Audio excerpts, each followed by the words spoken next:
Hey everybody, welcome back to the Engage podcast. Ryan Argenta here. I'm back again with Justin Berg. He's the chairman of the Scope Committee. Justin, welcome back to the show. Thank you. And, you know, we talked to you not too long ago, episode 65, Scope is still dope. And although it still is, we wanted to have you back because in that episode, we talked about some scope violations, specifically with WNBA charters. And now there's been resolution, there was a grievance filed, and there's an outcome. And we kind of want to give the Delta pilots the backside of that story, right? The rest of the story, rather than always hearing about, well, we filed a grievance and we're fighting the company and we're doing the thing. Here are tangible results. And so, Justin, take it away. What's going on with the grievance settlement? Thanks. Yeah, you know, it's difficult sometimes to talk fully about an issue while it's going through the grievance process. And now that we've gotten to a resolution, we wanted to go back, revisit it. When we recorded the last podcast, we hadn't gotten to the point where there was an agreed upon remedy. Now we have one. So we can give a little bit more context into, you know, what happened, what the violation represents, and what is the remedy, and why is it appropriate? Okay. And so, you know, for pilots thinking about this, like, okay, WNBA charters, like how many pilots does this really affect? And what does it matter to me? I'm on a fleet that doesn't even fly NBA charter, you know, whatever that thought is. Give me the backdrop for this, you know. Well, I think we can give two scenarios. We can look at what happened and why it's a violation, and in a second scenario where the flying could have been accomplished within the bounds of our Section 1. So first, imagine you show up at the gate for your WNBA charter flight for which you bid and were awarded. Instead, there's two other guys from some other company who are going to fly, and oh, by the way, it's off your schedule and you won't be paid. So this is kind of analogous to what happened with the WNBA flying in 2024. Flying that, per the PWA, was company flying, which must be flown by Delta pilots unless it falls into one of the specific exemptions in Section 1, which it did not. In this case, here there are multiple trips and no specific affected pilots or the entire group. So the value of the trips are totaled and divided amongst all Delta pilots, and that's why everyone's getting a portion of it. So I just want to back up for a second. So you show to a gate to fly a WNBA charter that you bid for and received, and then there's like two jamokes from what airline? From some other airline? Some other airline. The point is that this was flying for Delta, and unless it falls into an exemption, that flying for Delta has to be done by us, by the Delta pilots on the Delta pilot seniority list, flying that we get paid to do. We are compensated to do the flying, to do the work for Delta. And there are some exceptions, but they are very specific. And when Delta outsources flying, it has to fall into one of those exemptions. So let's look at the other side. Alternatively, let's say Delta from the beginning used Endeavor or SkyWest Airlines, not SkyWest Charter, on an aircraft that is part of the list of permitted RJs that Delta may outsource flying on. Why would that be okay? Well, if they did it that way, those permitted RJ aircraft are planes that ALPA has agreed to let Delta outsource company flying on. And those airplanes are only capable of so much daily flying. Delta can use them however they want within certain limits.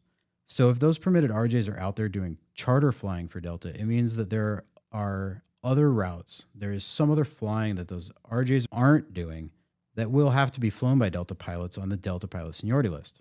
Ultimately, Delta and ALPA have agreed on the number of RJs that Delta may use, and there's only so much flying that those planes can physically do. The rest has to be done by us as Delta pilots. Okay, that makes sense. So ALPA and the company agree, certain number of RJs. It doesn't matter how they want to use them, but if you get 20 RJs and they're out there doing whatever, you know, NBA charters, WNBA charters, there's some other uncovered flight that Delta pilots are going to have to do. So it doesn't really matter. Exactly. And there are some limits. We refer to it as RJs acting like RJs. There's limits on a percentage basis on how long the routes can be, or whether or not they're flying between hubs or to and from hubs. And that gets a little bit too much in the weeds. But there are limits for a reason. Is to protect our jobs and make sure that the RJs aren't infringing on work that we need to be doing. Yeah. And so as Delta pilots, and you talked about, these WNBA charters, the scope committee was involved in this. The violation was reported by pilots, which is another ask of the scope committee. You're the eyes and ears out there. So don't feel foolish if you're walking down the concourse and you're like, why is Air France flying this route? Why is this RJ flying this WNBA charter? It may feel foolish to send a dart to the scope committee or an email them and say, hey, is this right? Because that's what happened. Yeah. This is a perfect example. We got a dart. I remember it was nighttime. I was standing in my driveway and I saw that we got a dart from captains in LA. And he happened to know that Delta had gotten the WNBA charter contract. And then he happened to see that there was a WNBA charter flight that was being flown by SkyWest Charters. And this was literally the second flight that SkyWest performed for the WNBA charter flying. So immediate, right? We took the information that was delivered to us in the DART and we started doing some research and reached out, engaged with the company right away. And it did take a little bit for the company to get back to us, but within, I would say, a short order, we could see from our sources that the flying changed. The flying shifted from SkyWest Charters to SkyWest Airlines on permitted aircraft. And then shortly thereafter, the company came back to us and said, you know what, you were right. This was done improperly, and let's go ahead and get this settled. Okay. So, it's important here that Delta acknowledged the violation, and they did that in writing. We will use the submission in the future to defend our PWA if there are similar violations. And we hope they're not. The relationship that we have with Delta, that we were able to have the communication back and forth, and it doesn't work that way every time. But in this case, it was really appreciated. We were able to put an end to that type of outsource, the violation pretty quickly. And, when somebody looks at the damages, the payout, on an individual level, it seems pretty small, $30 or whatever it might be. But it is not insignificant. Don't think just because we only got $30 a person that this is a waste of time to pursue. I mean, consider that this payout represents the company making us whole for not using Delta pilots to accomplish company flying. And it's only small because we identified the violation basically immediately after it started. Violations like this translate directly to pilot jobs. And for example, that's why our global scope agreement defines any violation remedy from the perspective of adding wide body positions instead of a monetary settlement amount. Yeah, I think that's a huge win for the global scope agreement. And now damages to this WNBA grievance is a monetary value because pilots were theoretically harmed because the flying wasn't performed, right? So they're not going to add wide body pilots because of an RJ thing. But to your point, right? Everybody gets $30. So they get, beer money for Friday night, and you go, okay, well, whatever. But to your point, you caught it early enough that it really wasn't a big deal. But the bigger win is that Delta took accountability for the violation. They took accountability for their actions, which credit due when due. And like you say, developing that relationship with them to the point where they feel safe enough to say, yeah, we messed up and we'll make it right. Yeah, we caught it early so it didn't become a bigger deal.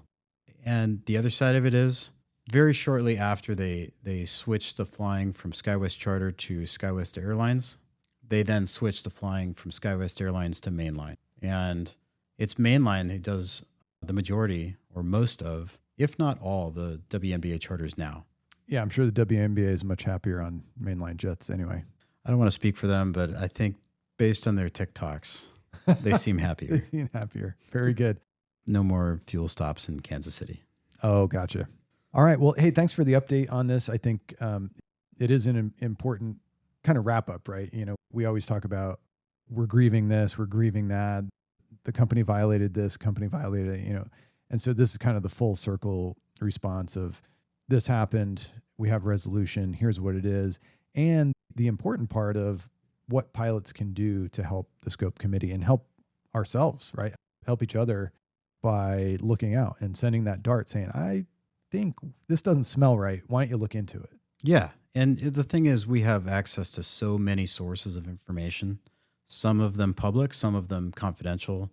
And it's the, hey, this doesn't look right part that gets us to tug on a thread. And before you know it, we are halfway through the sweater, you know. That's the Minnesota. Is it? I guess, right? Yeah. Well, I don't know the origin, but that's a cold Minnesotan. Very good. All right. Keep tugging on those sweater strings, and we appreciate what you do for us. And again, thanks for the update. Justin Berg, Chairman of the Scope Committee. Thank you very much. Thanks for having me back. You bet. You're listening to Engage, the podcast for Delta pilots. Follow us on Spotify, Apple Podcasts, or your favorite podcast platform, and receive notifications when a new episode is available.